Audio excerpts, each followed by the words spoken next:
it's really pretty wild how many of our manufacturing processes these days are the same dumb process from like the Stone Ages. Most things that are metal are stamped, which is basically banging the metal with a shape, which is something, I mean, that's done since the Roman era.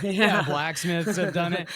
Molding. I mean, molds were, ancient technologies. But we apply the same sort of stuff to the food industry a lot. If you think of like ice cream sandwiches, for example, like filling them in, if you watch how it's made, that's like that entire show. It gets better because working in plastics, we'd have a new ingredient or something like that that we would want to put into our plastics. And it'd be like, yeah, this chemical, this formula, it helps with release. So it helps the parts fall out of the mold better. And and it's great for human consumption. So you put it in the same shit we're putting in the plastic parts for the automobile. Some company is putting into their cookies, so they slide off the tray easier. Right. Thank you, DuPont. This is sketchy. That's not going to cause cancer or anything. No, exactly. Gonna eat the same. Which I guess a lot of like plastic stuff has to be like like non-toxic because little kids will end up eating it. So like, it does actually matter that it's edible. It absolutely does. I'm reminded of a time we had a chemical you would put into soda caps, and so that they would either keep oxygen in or carbon dioxide out or something along those lines. And there was some consumption concerns, and there's that plastic liner, sort of rubbery plastic liner that sets in the cap. And it was like, how many people are going to pierce that liner? And we're sitting there in the meeting, and one guy just was fidgeting, and he had already punched a hole through the plastic liner in his cap with his, ballpoint pen. And we're like, oh God. Or, so clearly at least 1 out of 10. It was, it's fine to eat, but it couldn't get in their eyes. So then we're like, okay, what are the chances this guy's not going to stick this ballpoint pen in his eye? Like, keep going, Fred, whatever you're doing over there. Like, keep fidgeting. And you're like, yeah, exactly. Does this fit here? It's like what skit would that be from? Like a Monty Python? yeah, totally. Hey, cut that out. Cut that out. Was it you that showed me that Monty Python that was like the reenactment group, like that does like the ladies of wherever that do reenactments? Did you show me this skit? I don't know if I showed it to you, but I have seen these. I love that. I show that to people all the time. Like Pierce down ladies are going to create the battle of Midway. Like here we are at Pearl Harbor. Like just go like start beating each other with purses, like rolling around in the mud. In their fancy dresses and their purses. Those guys. All right, let's add John Cleese to our list of potential guests. Let's hit him up. He can talk about still alive, right? Done well. He is still alive, and Eric Idle is still alive.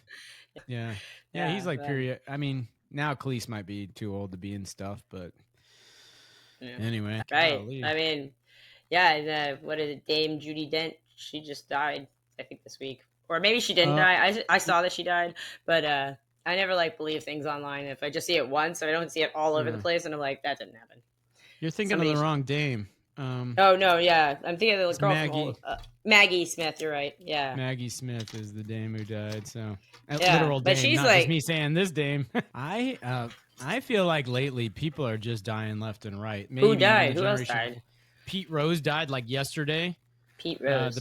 One of the best baseball players ever. Okay, and also was caught up in the gambling scandal. So he's absent gambling. He'd be a Hall of Famer 10 times. He'd be the king of the Hall of Fame. He to this day has the hit record. He has the most hits in the and many other records, but that's the biggest one. He had 15 seasons over 300 batting average. He went to the All-Star game 17 times. He won 3 World Series for 2 different teams. Mount Rushmore of baseball players. Right. Not, but banned from the Hall of Fame due to his gambling on games. Man, who cares? Yeah. Oh, there's that. Yeah. I don't know. Well, we could start a debate form. about, if you want to have a real debate, we could start about the Barry Bonds and the juicers. Juicing. I was just watching that last night, the Hall of Shame, like, which is the Balco Labs guy talking about, he's like super proud of his work, like to this, and I'm like, he's like, it is a level playing field. It's just not the level playing field that we think everybody thinks it's on, like that everybody who was juicing, basically. And I'm kind of like inclined to be like, if you can sort it out, I'm curious to see how far you can go. Like, if you don't mind, like they had I can't think of his name now, the sprinter. And he was like, I want to be the fastest in the world. If I win the 100-meter sprint, then if I set the world record for that, then I am the fastest man on earth. And I will do whatever it takes. I want that record. He's like, it's kind of selling your soul to the devil, but I am willing to do literally anything. I'm like, okay. I'm curious. Like, I'm not willing to do that personally. Like, but if you are, I'm curious to see, like, how great can we be? But a lot of fame and fortune if you can figure that out. Maybe that is the path to getting rich. I tend to fall on the side of like, those guys are cheaters. You shouldn't be listed alongside the guys who from prior generations. But like, do we know? I mean, because if they could do it, and people did get away with it for a long time, like the other guys that this Balco dude like worked with, when we've got this like undetectable stuff, like, and all these records are established as undetectable. If you immediately quit, like if that guy who did the 100-meter dash never ran again after that race, that record would stand because nobody would know that he ever juiced, right? But I tend to agree that it's like, can't enhance, like, same as like, you can't deflate a football somewhat to make it easier to catch or whatever, like that. Well, you can't do that. I'm like, right. I'm saying ain't nobody keeping Tom Brady out of the Hall of Fame due to footballs, I promise you, or Bill Belichick, promise you. That motherfucker, Tom Brady, he's one of the commentators on football games now, and I want to say they signed him to a $375 million deal. I mean, like, that sounds fair. Like, I mean, how much was he making at the end? 10-year, $375 million. And then he got on, and people are like, he's not that good. Like, when these big old football players are actually good at commentary, I'm like, that's kind of surprising. Like, well, the quarterbacks, like, obviously they know the game all football players know the game inside and out, right? But quarterbacks really have to know it. And they're supposed to be the smartest, right? Like, there's some tests that like players take. The like, I don't know. I heard about this somewhere. This is gonna be one of my usual stories where I'm like, there's this one test, and like these people test like this, but I can't remember. Like, the classic Kalyn story. But like, so I mean, with like performance enhancement stuff, I mean, all the like new things Nike comes out with shoes or whatever. Like, these shoes are lighter and going to give you more spring in your step, etc. Like at some point, like that's a little bit of performance enhancing also. I mean, it's not exactly the same, but like, I don't know. Yeah. And I was going to say, you're smarter on science stuff than I am, but I'm sure with like, especially nutrition and then workout routines, rest habits and supplements and legal drugs versus where's the borderline between which of these things? One really interesting thing I heard that people were doing, they would go into like hyperbaric chambers, like, and basically like trying to like so that they're used to training at high, or they go train at high altitude. That's what it was. And like, basically it forces your body to make a whole bunch more red blood cells. And so you get hyper oxygenated and you can like perform a lot better. It's not taking a drug, they're not like doing that, but it has that same effect. Like, if you go to Denver, you're like, man, I feel a little lightheaded after walking around because it's like so high up and you're just not getting as much oxygen as you're used to. But then if you adjust to that and then come run it in New Orleans below sea level, then suddenly you got tons of red blood cells that are, so like that's straight out of the marathon playbook. If you're an elite marathoner, you go train, like you go live in Colorado to train or whatever, but you're competing against these guys from like Eritrea that's totally mountainous, and like, that like, I can't remember how the hyperbaric chamber thing was used, but that was definitely a part of it also. I remember, James Harrison, he was this just beast of a linebacker from the Pittsburgh Yeah. Steelers. He slept in a hyperbaric chamber every night, along Like, with a million other things which is like that. crazy. Like, Yeah, well, the guy was like, like, I don't, who listen, has access to a hyperbaric chamber? Like, well, if you're a you know, Pittsburgh Steeler, I guess well, you buy one. I mean, I don't know how much those cost. well, I'm Like, gonna find out right now. yeah, I mean, Hyperbaric I feel like chamber. they're like expensive, but I guess I don't know. Shopping online. Shopping, Google shopping, hyperbaric chambers. All right, I'm seeing several come up for $10,000 ish, and then I see one. This is just obviously I haven't done my deep research on this market. Maybe for next podcast, but the run of the mill ones look to be about 10 grand, and the really fancy ones look like they're $46,000. And Oh, that's a lot less. you can. Oh no, I can buy sessions. I was thinking there's like this hyperbaric chamber that you could like fold up and take traveling with you for a couple $100, but. Oh, Listen, you're a professional football player, and you something that costs 10 grand is going to help you be a better player. I mean, you're doing. You're that a huge person to begin with, so you're probably spending 10 grand on your bed, like because you're such a big person that you can't have a standard sized bed. Hell, you get a Tempur-Pedic mattress these days. You're spending damn near 10 grand on your bed, Yeah. And you go to Ethan Allen and buy a nice bed or a fucking Pottery Barn, and right. Oh yeah. All of a sudden, you're 10 grand into your bed real quick. Right. Don't worry. Yeah. I mean, which makes me wonder, do you have to be at like some humongous hyperbaric chamber that like a custom hyperbaric chamber? I would guess James Harrison had the 50 grand model, because again, he's earning 10 million a season, probably more because he was awesome. But like, don't you have specialized things to like run so I always think of hyperbaric chambers as what, like, if you dive and you get the bends, then like you need to get in this hyperbaric chamber, like be normal, whatever. Things go wrong with scuba diving and stuff. That's or if you're a professional diver and you like live in a submarine kind of thing, like then you need to be in a hyperbaric chamber. But well, let's see. Running a hyperbaric chamber requires a variety of trained professionals and specialized equipment. You need a hyperbaric attendant, and I don't think you need all these things. They use less than 70 watts of electricity to deliver up to 600 liters of. So you have to have a big supply of oxygen, obviously, but yeah, I'm sure you got to buy an oxygen tank. You know all about that from your air gas experience. Yeah, I do. I do know a lot about that from air gas. Absolute minimum space is, yeah. Well, and there's probably different kinds of like hyperbaric. I'm sure the ones in the hospital are in a room size and whatever. Like that's a different deal than the one James Harrison had in his bedroom. Give all the reasons James Harrison played for the Patriots too. My God! I gotta show you some pictures of James Harrison. I mean, this guy just a beast. Mm-hmm. That dude. Oh yeah, he was a Bengal too. Look here. And a Steeler. Oh, you said Steelers already. My God. Wow. Just an absolute. And he played like an absolute animal. He would just like tear your head off. Right. Which sounds a lot like juicing to me, but no, it's like no hate. Got some road rage, like channel into football.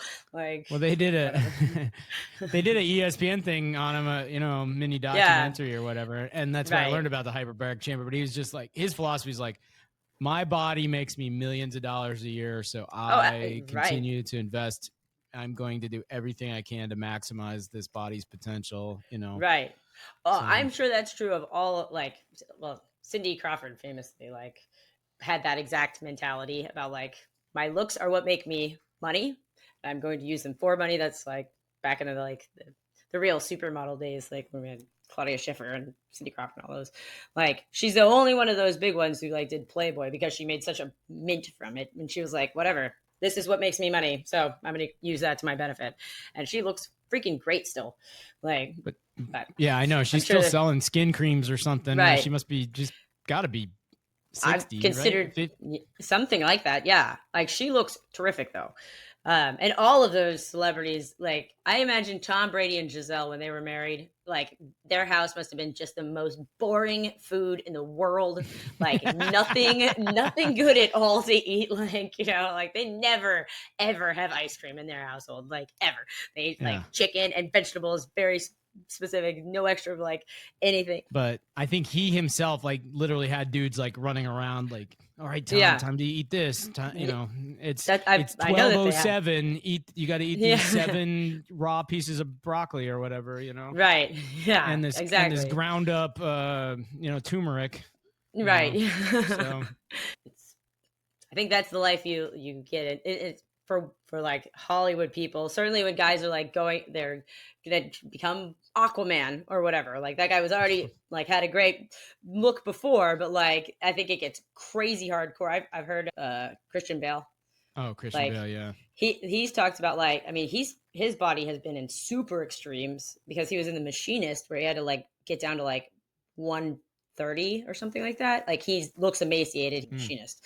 And then the next role was like the Batman or something. And so he had to be up to like 230 like in muscle. I don't know.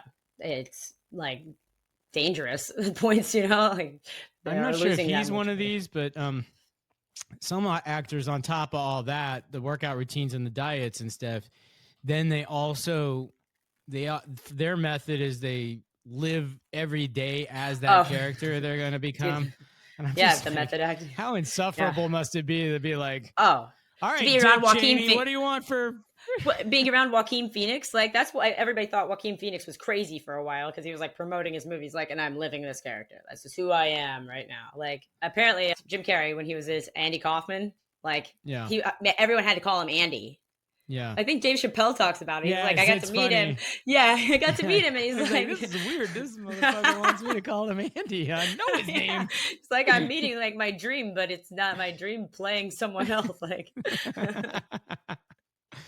Joaquin Phoenix is like, I look at that guy and I'm like, that guy, he must be an insufferable weirdo to live with anyway. Yeah, and he's one of those. There's a couple actors or actresses like that where I'm like, this person I bet is a really weird individual. And they were real weirdos in high school, you know? Yeah. They were on the drama club anyway, but. Right. You know. Well, yeah, I mean, Joaquin, famously River Phoenix's brother, and like he has other siblings that are like Dewdrop and Sunshine or something. Like they're all, I don't even know what Joaquin means, but like they come from like a uber hippie family. And like, you know, then he's an extra layer. I agree with you. Joaquin, I always figured was like a Spanish name or something, which maybe it is. Yeah, I don't know. I don't remember. Like, yeah, I guess I could look it up. Yeah, his relatives are River Phoenix, Rain Phoenix, Liberty Phoenix, and Summer Phoenix. Like Arlen. Another actress that I'm like, this person has got to be a total weirdo is Cate Blanchett. Yeah. Like, I look at her, I'm like, I can just, for some reason, I just totally can envision being in high school with Cate Blanchett and being like, man, I can hardly deal with this person, like, this pretentious get me out of this actress. Class. Like, I don't want to, yeah.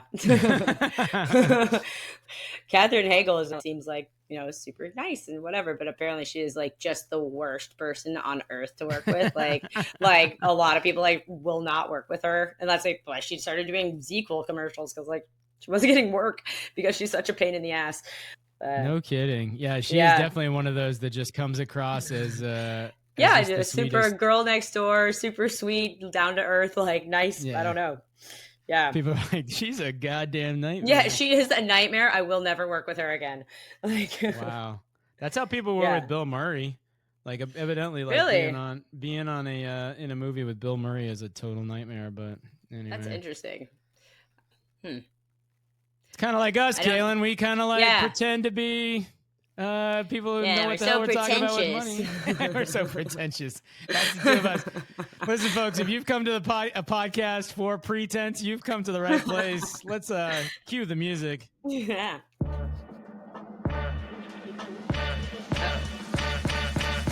You are listening to Robert and Kalyn Get Rich. Today is October 2nd, 2024. This is episode 23, Michael Jordan episode. Who knew? Yeah. I'm Robert Kimmel, your host. This is Kalyn Kimmel, your co-host. And we are here to talk to you, have a little fun with money or famous people or whatever it is that we feel like talking about.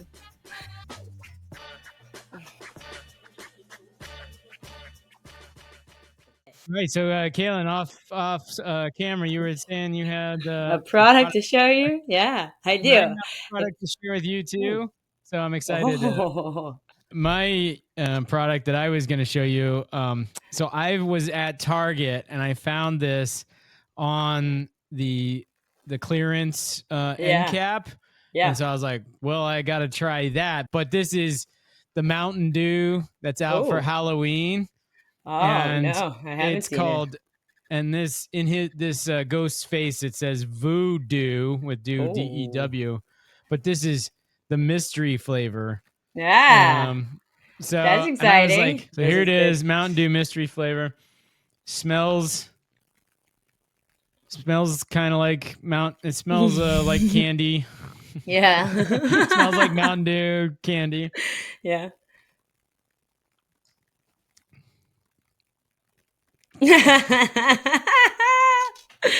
That's too bad. I was dying of thirst too. Like when we were doing our conversation, I was dying of thirst. I'm like, all right, I'll drink the mystery flavor Mountain Yeah. Dew because I'm thirsty. And now I'm like really, really regretting this. So it's a candy-ish. It's on the borderline. You know how cough syrup tastes kind of candy-ish. It's like It's not quite cough. Mountain Dew, you've you're outgunned cough syrup. yeah, yeah. Mountain Dew's But R&D department. I think we need a little refinement on the products we're putting out. Like, first of all, you're just going nuts with like the number of products being released. And I guess they don't all have to be winners, but if you get, I mean, you keep drinking it. The reaction face is getting better, but it's not. It's not like well, maybe there was something with like the carbonation floated to the surface, so the first drink was certainly the worst, notably bad. and or I'm getting used to it, you know, because there was a bitterness to lead Oh, in that to a greater extent. But man, and this taste just hangs on your tongue. yeah. I think there's got to be an artificial cherry in Yeah. there. Yeah. If you handed this to me and said, "All right, this is carbonated lemonade with cherry," I would buy that. I'm sure there's other flavors as well, Well, they but make that. Yeah, I'm like, they make that. I I mean, am not. they had the Baja Do, which was basically like lemonade with a. Well, I guess that was ginkgo or something, but well, no, that one it wasn't ginkgo. That was like the yellow one. That one had I don't know something I'm for. just not happy about this, and it's 270 calories, so it's like Yeah. I'm not gonna want to. And now I'm Yeah. gonna belch. Yeah. um, and right, and none of the ingredients sound It's like got citric acid English. in it, which makes it sort of It for sure citrusy. has that. That's It has it. high fructose corn syrup No kidding. and potassium sorbate. Well, yeah, that's very freshness, I think. Uh, yeah, and yeah. Well, you know your ingredients, don't you? That's sodium And benzoate, actually. Protects glycerol taste. ester of rosin and Oh, calcium disodium I don't know, the to sodium. protect flavor. Do you listen to me, product development Slow down. scientists? Yeah. this cannot happen again. Okay? Yeah. I mean, it's already been 7 times, I feel like, with like them in You've these betrayed terrible my trust enough. Yeah, You're Spark like Zero. Where did it go? Why did it have to go away? You keep putting out all this garbage. Why do you take away the good stuff? then it's like a bad boyfriend who just like keeps coming back, and you're like, you keep letting him back into your life. I know. I'm like, maybe this one will be good. Maybe this time it'll work. He says he won't hit me anymore, but you know, like he feels really bad about like beating me up last time. But you know, Mountain Dew's like, I'll do better, baby. I promise I'll do better. And I'm you're like, I don't know. I promise, baby. Let me in. You mean everything to me. Yeah. You mean everything to me. And then you're like, Mountain Dew, like, I can't stop loving you. I want to love you so bad. We're meant for each other. Stop abusing me. Yeah, but no, that. now That's we got to how I kick feel. you out of the curb. Go, you don't come back till you have a job, Mountain Dew. A new job. Yeah, you're not So gonna you be a can pay the freeloader bills. anymore. Like, yeah. My mother says you're no good for me, Mountain Dew. Yeah, and she's right. He's no good for you. I still haven't tried some of the ones I see regularly from Mountain Dew that are like Yeah. there's a red one that I'm like, I don't know. I feel real weird about red soda. Like, It just doesn't seem right to me. But and then they've got this major grape, which I don't like grape flavored stuff. So but, those two goddamn flavors hang around forever, but the Spark Zero that you liked. Yeah, right. What flavor is the red one? What's it called? So it's called I think it's major something. Oh, so major grape, and this one's major. Oh wait, no, majors. nope. Yeah, I'm wrong. Sorry. Let's see. It is called Code Red. Oh, okay. Yeah. Oh, and on this, it does say that the Star Spangled. Oh, maybe that's a different Star Spangled Splash than what I got. Like that says splash of red berry or whatever. Yeah, Code Red is cherry flavored carbonated drink, introduced in 2001. I'm like I'm new to the Mountain Dew scene. I wasn't an early adopter like you were, so I don't know. Like, back when Diet Mountain Dew was an exotic flavor. Right. Yeah, I get. But that's not the one I'm thinking of. I just pulled up the Mountain Dew Wikipedia flavor list. Currently, they have regular Mountain Dew, Diet caffeine-free Mountain Dew Real Sugar, Mountain Dew Baja Blast, which is exclusive with Taco Bell, like apparently. Oh. But now it was exclusive to Taco Bell from 2004 to 2014. Yeah. And anyways, Mountain Dew Code Red, 2001 to present. Mountain Dew Live Wire, which is an orange variety. The orange one, yeah. 2000 and 2003 on. Mountain Dew Voltage. That's the blue one that I like pretty well. It's the 2008 Mountain Dew Voodoo. That's the one I'm drinking. Yeah, an annually released flavor of Mountain Dew for Halloween. Flavors are typically based on candies. So they bring this back every year for Halloween? Yeah. Oh, God. Flavors are typically based on candies. So it'd be so fun. I got to guess what candy this is. I guess so. You're like, I'm just trying to get a double Hubba Bubba like flavored. I bet it's Twizzlers. How do you figure out? Like, it's either like Twizzlers or like strawberry Jolly Rancher or something. But then there's the exclusives because we're not done yet. At Sam's Club, only you can get Berry Monsoon.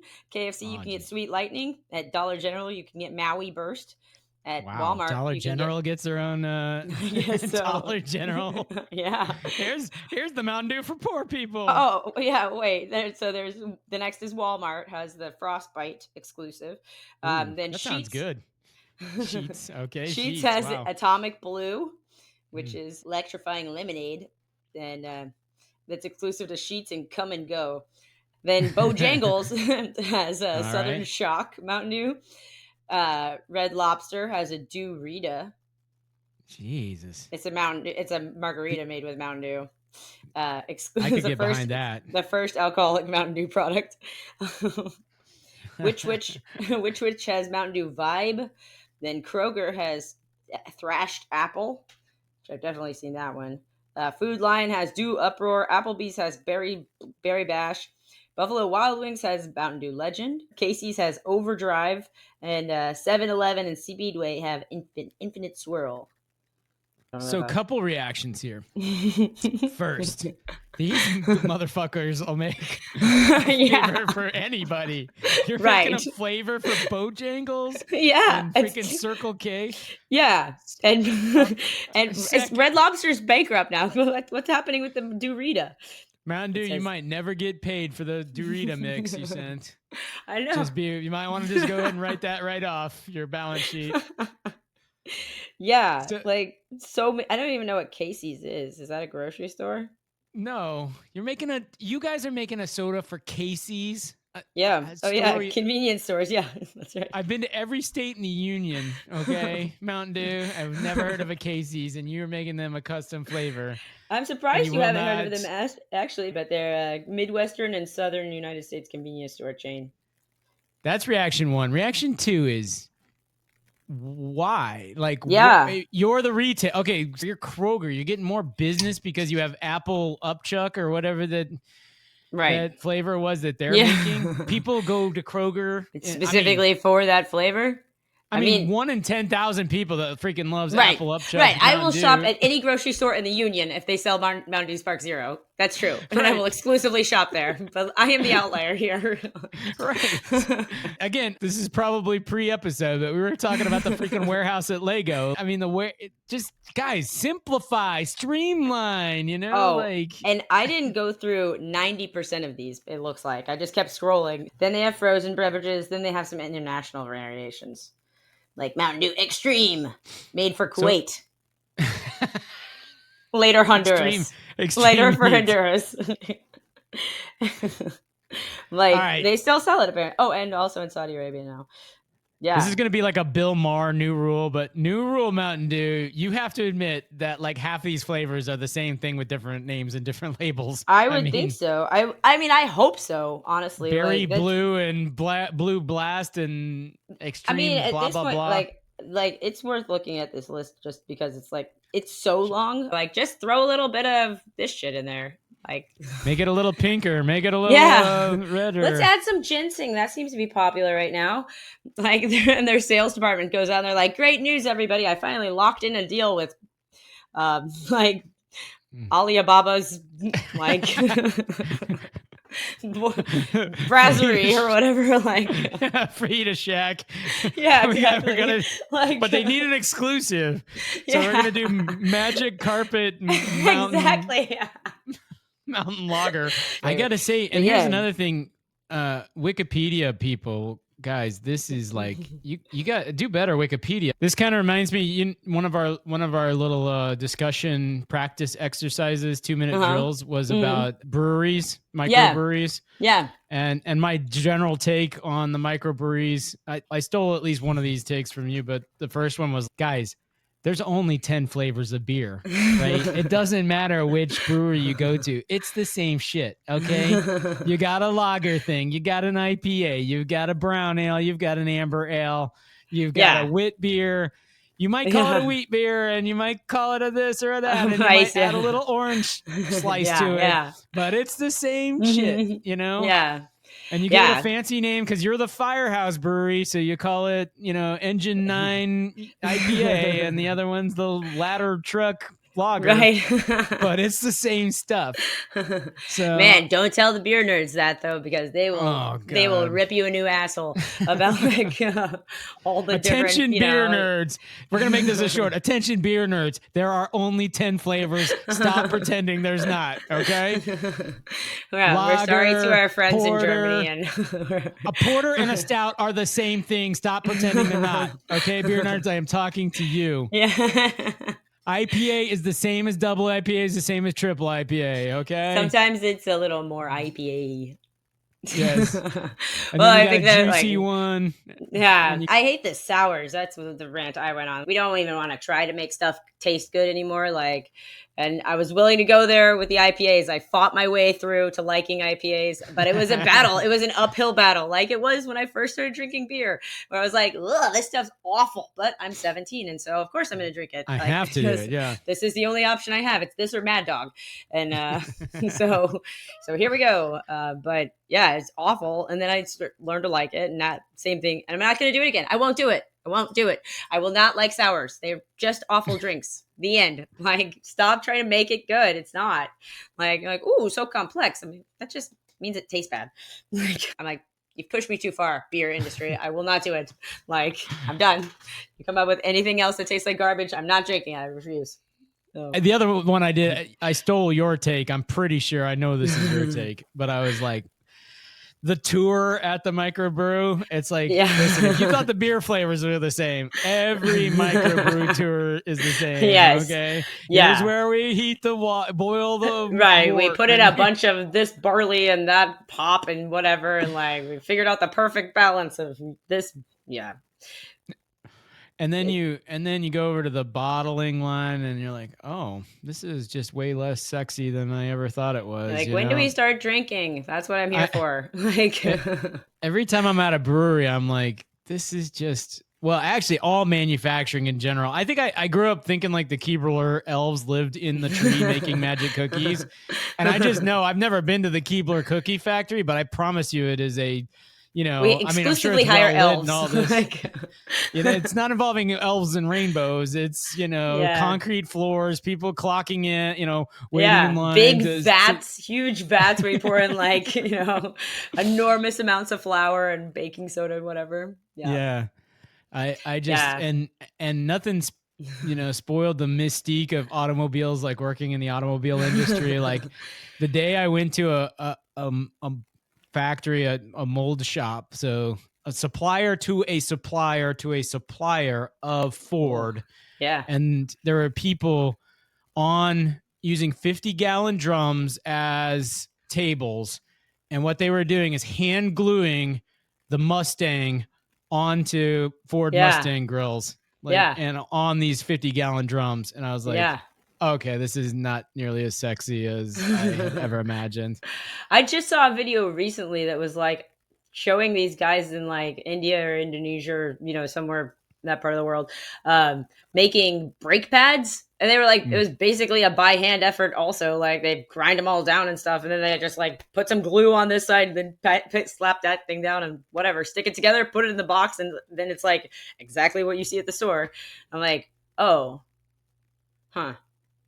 I didn't think it was like that. Like, I think there's an awful lot of manufacturing processes that are still very, very manual, and a lot of those, of course, are overseas. But right. yeah, anything involving like what's coming to mind is like toys that are attached to the box and they're like twist tied to the box or anything like that. You cannot program a robot to deal with that. You don't think so? I mean, yes, you can, but you're not going to do it for the My Little Pony. You might do that on your very, very heaviest movers. There's a lot of toys being put in boxes and like, I think that's what I would guess. I don't know. I mean, yeah, I like thought they just had some machine that like could pretty easily, whatever, one thing hands the like bends one in half and puts it through the slot. Like when I watch fences being made or whatever, when they have things that make coils and whatever of metal, it seems like yeah, that's why. I mean, because when you're making that chain link fence, if you're a chain link fence factory, you're making a lot like non. Yeah. That's just like the same 24 hours a day. Yeah, you're just like bend this way now, this way, whatever. So, and if it's the main Barbie doll, or I mean, but like, yeah, Barbie's a good example Barbie because dolls they probably all fit in the same tray, and so they can have the same fastening. Yeah. Okay, we might automate that, but the like. The one little special. Yeah, you make a lot of these toys. They have no idea what toy is going to take off either. I mean, it's a really tough business, I think. Yeah. But, yeah. So. Yeah. I don't know. Somebody's got a really fun but life. I'm just guessing a lot of those are very manual processes. It's not quite as fun as the like grandmas making dildos in Dominican Republic or whatever. Guatemala. That was my favorite. Like, yeah, exactly. Painting on the veins. Like, so nice. Listen, sex toy manufacturers. There's only 3 types of sex toys. It's all the same stuff. Oh man, don't tell that to all that industry. I don't know. Can't figure it in. Like to dreams industry? Or whatever. Like the shops that sell the goods. They tend to have like 500,000 products. You're like, whoa. There's a lot of options for things. I'm like, oh, goodness. Yeah. You can really hone in on exactly what you want. Yeah. Exactly. Like I think medicine's kind of like any industry, once you work in it, you're like, this is not that glamorous. Anytime I've talked to the nurses and doctors that I've worked with, I'm like, so what's like the craziest thing you've like learned being a nurse or doctor or whatever? And they're like, people like to stick things in their butt. And I'm like, that's what you've taken away, like from working in this industry. Like, okay, like, yikes. So maybe it's good that we have lots of products in that area, so that people don't get things, have to go into the hospital because they're like, this wine bottle seems like a good thing to like. I do get the sense that working in an ER is very, very little, or working in a hospital is very little like being on Grey's Anatomy, or ER. I'm saving lives. I don't think there's all that much sex going on in the break room. That's right. I don't think so. I mean, yeah, not from my experience. Not that I'm a nurse or a doctor, but it might be romanticized. just a little bit. Amp up the drama just a little bit as well. They're also less good looking in general than than portrayed on TV.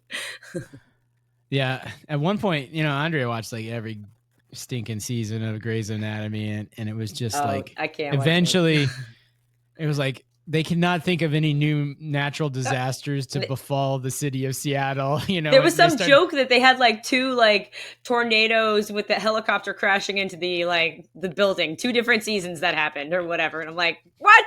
Like twice you have a tornado / helicopter event in your hospital? Like, what? Yeah, guys, you've jumped the shark. You got it. Right, exactly. Like somebody's doing a heart surgery on a boat or whatever. Like, just like, how are you coming up with these ideas? Did the doctors go off this week? The people who are writing out how to like talk medicine, like, it's their week off, and it's the crash helicopters into a building so guys like, week. I know what we can do. Man, I keep getting into these shows that are on HBO, and then like I'll be like, this show is the shit. It's the best of the murder shows I've ever seen, and like it'll have 1 season with 6 episodes, and that's it. And I'm like, why? Like the one I watched most recently, it's called No One Will Hear You Scream, and like the thing is that not always the person dies, right? And like, so I mean, 6 episodes, and I watched them back to back to back, and the last episode, I was like, oh my god, like it was amazing. I even like went to find out who the producer was and see what else he's made so that I could like get, I'm like, this guy knows what's up. But yeah, and he had like done a couple of episodes from others that I liked, and I was like, what? Do more work. You must work more. This guy, yeah. Pick up the pace a little bit. Yeah. We should put him to work at Mountain Dew creating papers. Jeez, guys, get some talent in here. I'll tell you why Deadliest Catch is on season 23, because they are like stupid cheap to make. We send like 3 guys out with cameras and 2 more to edit it, and you've got a Deadliest Catch episode. Like, the movie industry has gotten a lot more narrow in the types of movies that they make, because they're like, we only want home runs. We're just not going to put the money in to like make these movies if they're not going to be total slam dunk home runs. We're seeking home runs too, Kalyn, in the form of stock picks. That's true. Let's see how our hopefully our portfolio is doing. Be up. I think this is going to be more like a hit by pitch, I'm afraid. So whoopsies. Our total gain. By the way, and we've been in a juicy stock market, and we are doing just terrible. What's going on? But today we lost 2.5%, and so that brought us back down into the red at negative 1.79%. I was looking to see who our culprit was quickly post, and I think it's this one, Eagle Pharmaceuticals, down 33% today. Gosh. 45% overall. Here it is. Eagle Pharmaceuticals in default amid delays in financial report filings. Why can't my companies ever get their shit together with financial reporting? Like this is like, how many of them are like, we're just not doing it. Yeah, we're not reporting it. Like, well, or whatever. Look at the newsreel on this one. Last month, they announced a delisting notification. 5 months ago, never mind, that's about a fighting trial. 5 months ago, a notification of deficiency from NASDAQ. 9 months ago, deficiency from NASDAQ. Maybe we should be reading these headlines a little before we buy them then. Because I feel like 5 months ago. I feel like at the time we picked Eagle Pharmaceuticals, we like almost picked them because of their We're like, they'll be fine. They'll be fine. We did the whole thing with like Beaker pretending or NASDAQ. I've never heard of it. I'm making fucking chemical pharmaceuticals over here. Get off my back. Yeah. Still one of our funniest bits. So yes, it stings. It stings when one of your 10 holdings cuts in half. I know, man. Well, but did we? It doesn't matter if it's good or bad. It's just how does it perform compared to the S&P 500? And let's see. So our baseline S&P 500 is Got a bad feeling. Up 7.27%. Yep. But, Kalyn, wait. There is a silver lining. There's one more portfolio to compare our performance to. Our guest stars. The Get Rich guest portfolio. And it is down 2.11% on its single Starbucks holding. Yes. Woo! What a relief. So we're beating our one guest stock. We are getting crushed by the market, but we at least are not. We at least are doing better than our friends. That's what matters. That's right. I don't need to do better than everybody. I just need to do better than my friends. I mean, I'm bad, but at least I'm not that guy. Yeah. Like, at least I didn't pick that turkey. Jeez. Totally. Man. I did watch a show recently. It was it's on Netflix. It's basically from the makers of Law and Order, but it's like a real life, like it's called like Detective New York, or Homicide New York, right? Yeah. And they interviewed people from New York, and I'm like, oh my god, you guys could not have interviewed more New York cops. Like whatever the antithesis, like the absolute pinnacle of like the most New York possible cop that you have in your mind. Like they had a female one, they had a male one. Like that is them. It's like grizzled, like like just hardcore. They've roughed somebody up in a back room before for sure, or whatever. And they're definitely like, but they, and I like love that kind of stuff though. And they got that accent where it's a tour, just tournament. Like, what? I don't know. Yeah. What do you mean? Yeah. I can't really do the New York one so well. No, I'm not very good at accents in general. Like I got kind of good at a British accent. If someone listening is British, then you're going to think I'm awful at it. But I think I'm quite good, but I don't really know. It gets a bit cockney or whatever. And I have to make this face the whole time, like have my nose all scrunched up. As she scowls in her British accent. But that's it. That's where it ends. I can't really do any other accent. I always wanted to hear people do like the Trump jokes or what, doing Trump accent way of speaking. I don't know. They're eating the dogs. They're eating the pets. I was like, this is going to be marked down as the moment that you lost this campaign, Don, was when you said that they were eating the pets in the presidential debate. Yeah, or alternatively, equally as fun, you win the presidency. Right. The stupid son of a bitch that said they're eating the pets is now president of the United States for the second time.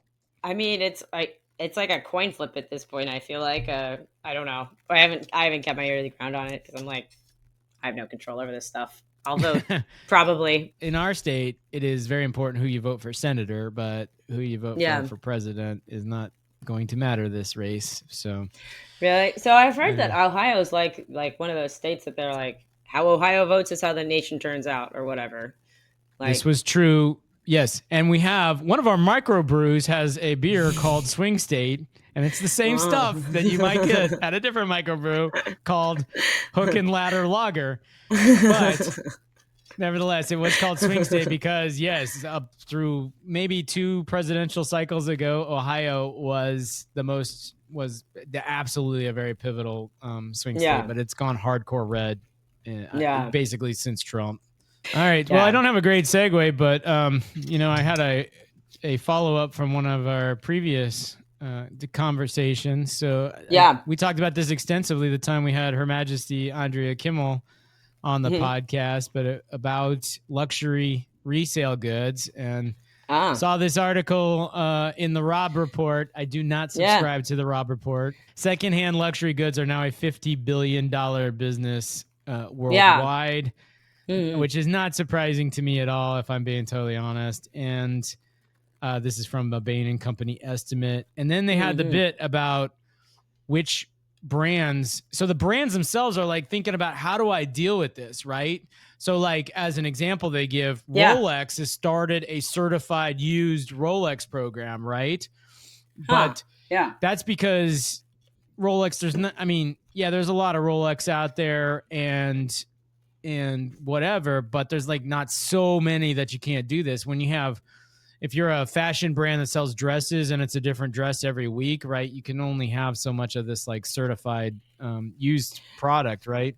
Yeah. But yeah, you mentioned Hermes a couple of episodes ago. Their pre-owned handbags are 25% more expensive than the new ones. Right. And pre-owned watches in Rolex and Patek Philippe 20 and 39% more expensive. However, most take a hit. So this list of brands, Gucci, etc., drops 10 to 23%. Louis Vuitton loses 40%. Yeah, and Christian Dior's bags almost half in value. So right. Yeah. So Gucci partnered with Real, for example, and blah, blah, blah, blah, blah. So part of like why that exists, and specifically with Hermes, like why theirs goes up in value is because now you have more choice, because they don't make very many products. They don't make many at all. When they come to Birkin bags, if I sign up to get a Birkin bag, I have zero input into what Birkin bag I get. I get whatever it is that they send me. Wow. Right. Because and that holds true for all the celebrities also. They just get on the list, and when a Birkin bag is available, then they pay for it. That's what they get. To the tune of like $50,000. So you're paying $50,000 between for this 30 and privilege 50. And I think that you could probably say like, I want one of the $250,000 ones with diamonds and shit. Like, and they'll make that one specifically for you. But like, no, but any of the like 30 to 50 grand purses, you do not get a say at all. And so when you sell yours, then suddenly like, oh, if I was really, really hoping for a black Birkin bag, but I got like this green one or whatever, like I would be, I mean, I don't know. I would never buy this, but you put yours up for sale and then you go find the black one. That and want. now I suddenly have some choices, and I'm probably willing to pay a little bit more for that, like then they just say, look, it's apparently super, super hard. It takes like roughly 10 years to be able to be like one of the people that makes Birkin bags, like the people who sew the leather, because you have to go through all of this like apprenticeship. It's kind of cool in like an artisanal way, right? Like they really pride themselves on their products. They are very exclusive. I mean, they have more that are less exclusive in the store, but their Birkin is their big thing. And so like with Louis Vuitton does come out with a lot of products every year, Yeah. Louis Vuitton is one of those brands I tend to see people carrying who, although I'm prejudging, I look at the person or the family and I'm like, you don't look like the type of person that should be dragging a Louis Vuitton suitcase around, but they seem to be. So yeah, like that's very much what I think with that brand. But I also think that is the most important thing to me, that everyone looks at my purse and they know that I'm carrying a Louis. I see that like, LV that's great. As you were talking about Hermes and their Birkin bag, I mean, what I was hearing is they're basically the opposite of Mountain Dew, who will make any damn thing for any damn customer of theirs. That's right. Which is why Mountain Dew's resale value is so low. Well, listen, I'm going to list this on Poshmark. Like, I want to take this back. Half drunk. Listen, put this on Poshmark. This is fucking awful. It probably has lost all its carbonation by now, but limited release. So you were talking about how the caps had to have a special lining to keep the air in, or maybe keep the air out, whatever the system was for the bottles you were working on with Color Matrix. And I recently learned about this. And I don't know why this wasn't immediately obvious. When you buy a bag of chips, like the air in there is like actually not oxygen or whatever, because otherwise they would just be stale right away. Like I never thought about it being like any other gas. I can't remember. Me neither. I never thought of that either. I bet it's nitrogen if I had to guess, but probably. What we should do is huff a few bags and see what happens. Huff a few bags. Get out, open it in your mouth. Squeeze the bag of Doritos. I don't know if it'll do much good, but it might make our breath smell like Doritos. It is nitrogen. I just looked it up.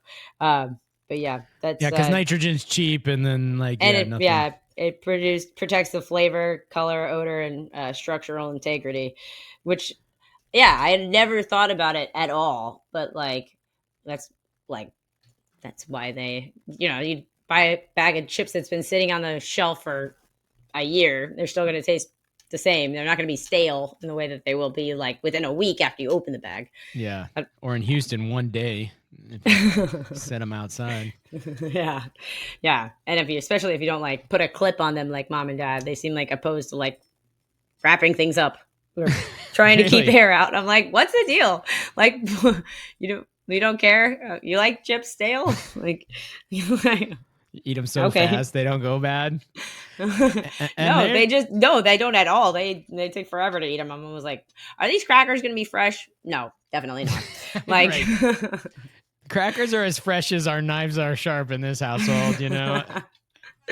I today was at a Giant Eagle, which is our Kroger equivalent, not Heinen's, not the high end one. Yeah. And the sodas there were $7.99 a 12-pack, and I'm like, man, I've been drinking more soda, so I'm at least looking at them.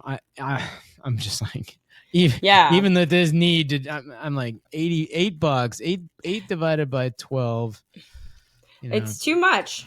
Yeah, it's like 50 cents a can, right? No, not that. No, it's more. Yeah, that'd be $6. I can't even do. Right. I don't even know why I can't do. So it's 6 plus 30.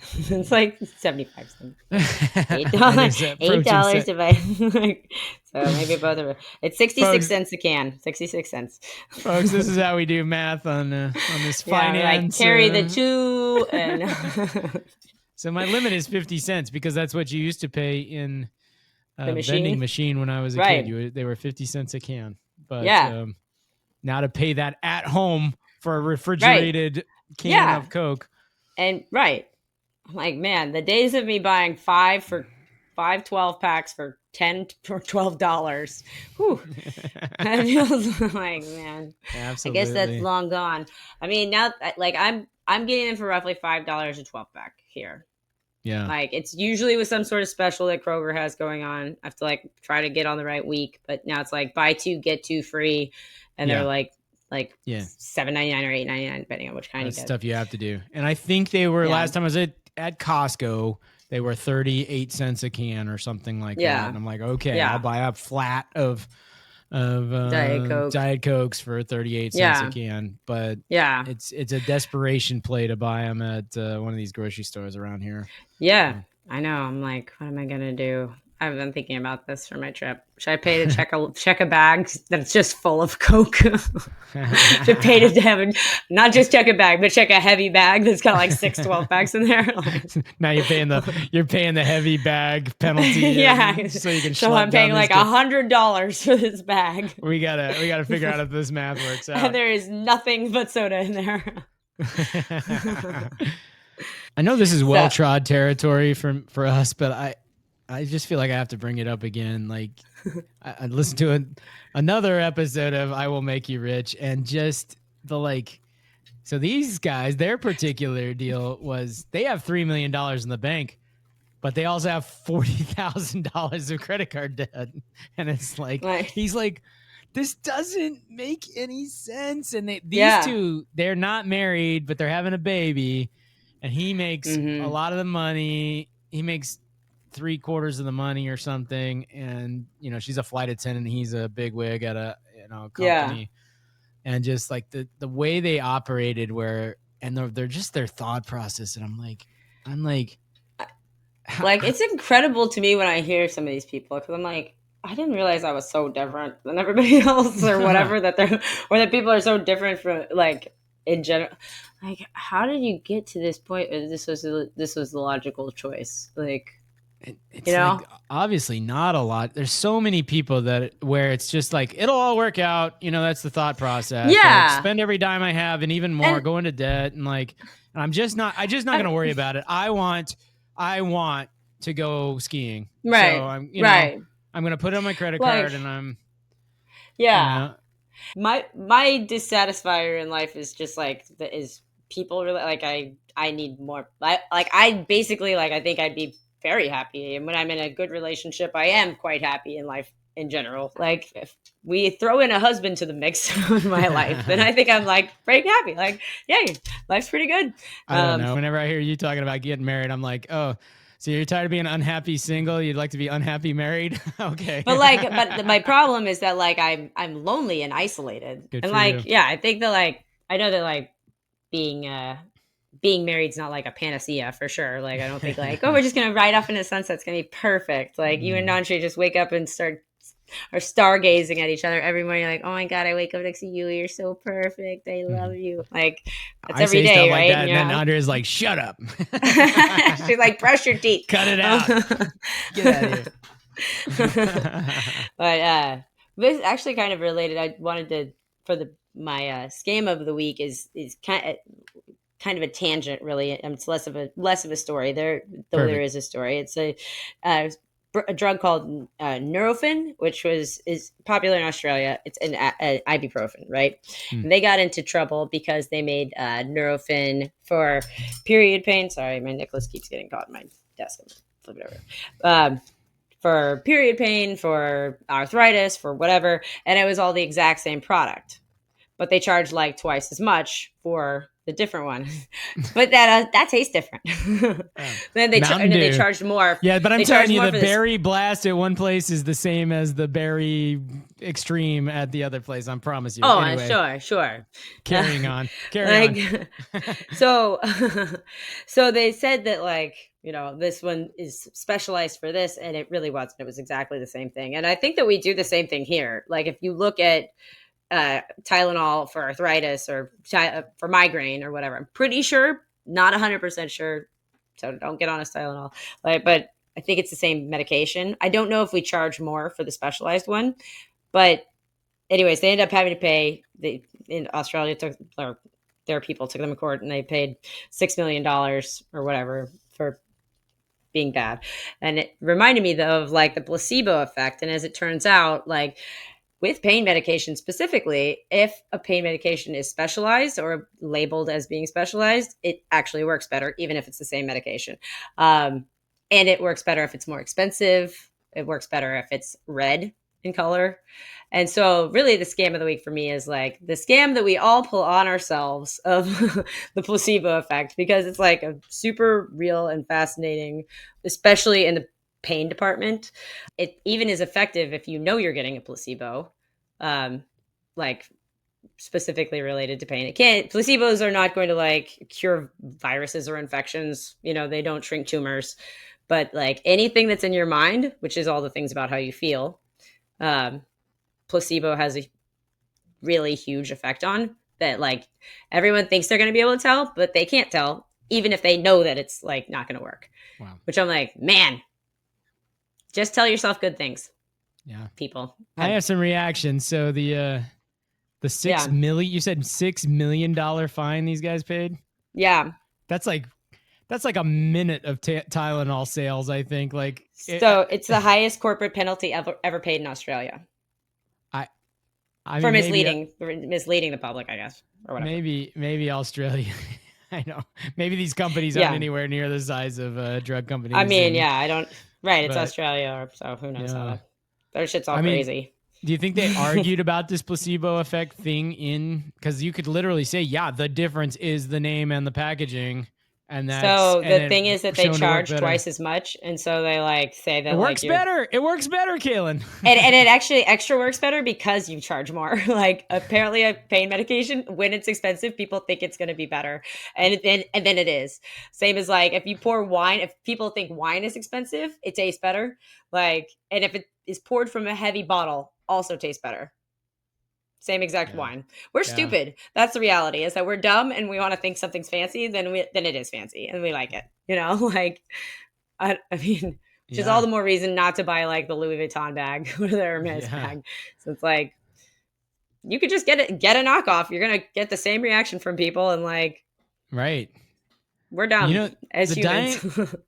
The thing that popped into my head is baseball cards and card collections, because it's like, you know, this one's got the sparkles and the this and the that, right. You know, I don't know. Yeah. And like some of that is definitely about like flaws and stuff. Like if you have a card that's bent in half or whatever, like you have a Horace, whoever that guy is. Wagner. Honus Wagner.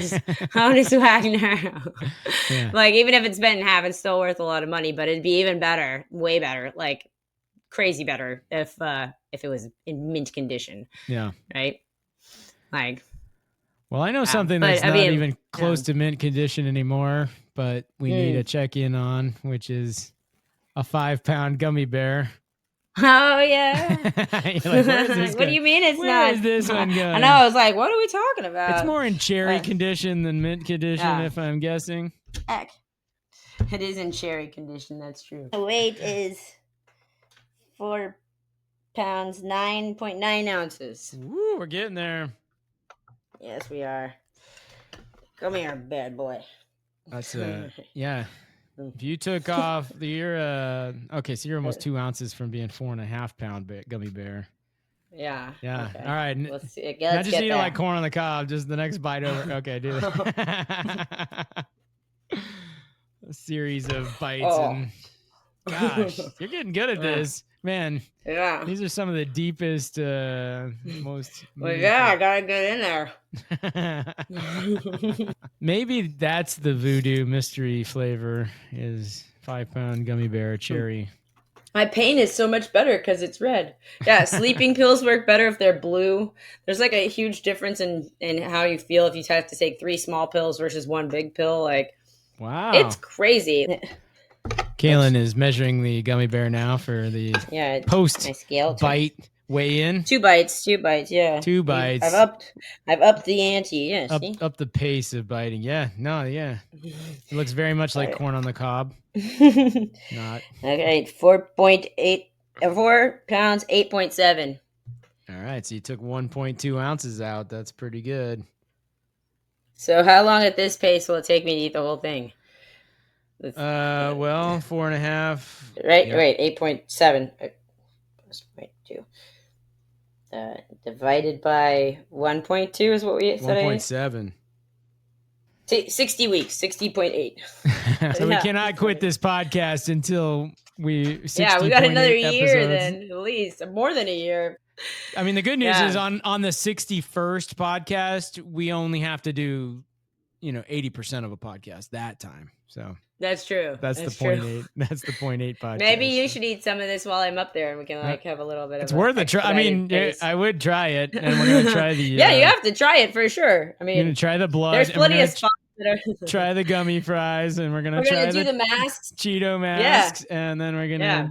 I mean, I've tried this. This is what I should have put on when I had that awful flavor from the. He's talking about his lip gloss. It's Mountain Dew lip flavored. Gloss. Yeah. It's like the world's biggest lip gloss. Like, can't you just like pucker up and just kiss it and it cover everything? Like, it's like, I love you, Mountain Dew. I love you, Mountain Dew. I can't stop loving you, Mountain Dew.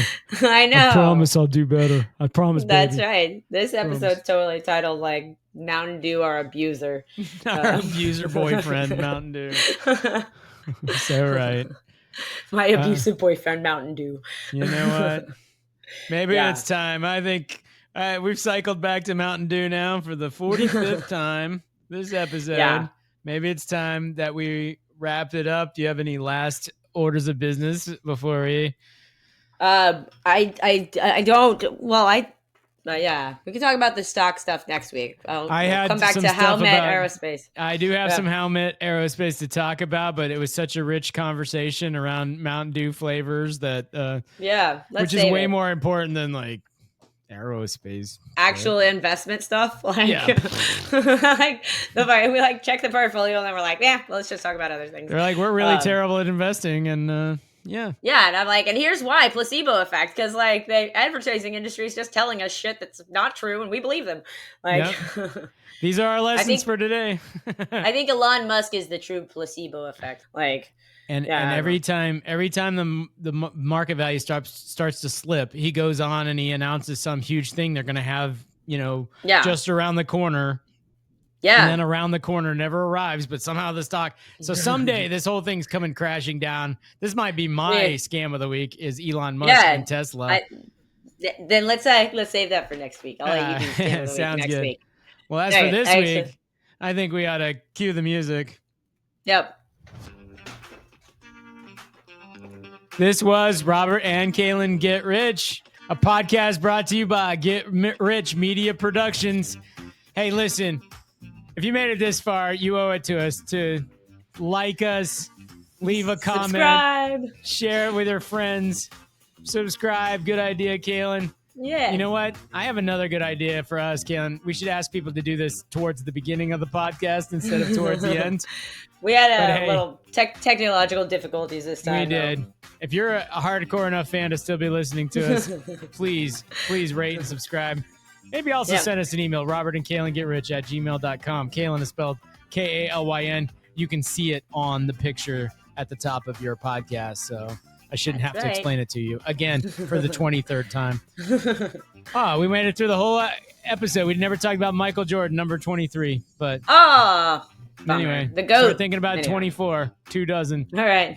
All right. What other words of advice do you have for the good listeners, Kalyn? Don't buy Louis Vuitton. Do not buy Louis Vuitton. It does not hold its value. Get on the list now to get you a Birkin bag. It doesn't matter if it's green. It won't, and Mountain Dew, come in whatever color we have our eyes comes on in. you. We're coming for you, Mountain Dew. Don't think you treat can us work your way right. We're back not into our taking you hearts. back. That's right. We're not taking you back if you keep abusing us. Wait a minute. Oh, but it's Mountain so Dew good. lip gloss, though. So We good. All right. That's it. We're out of here. All right. Have a great Bye-bye. week. Deuces.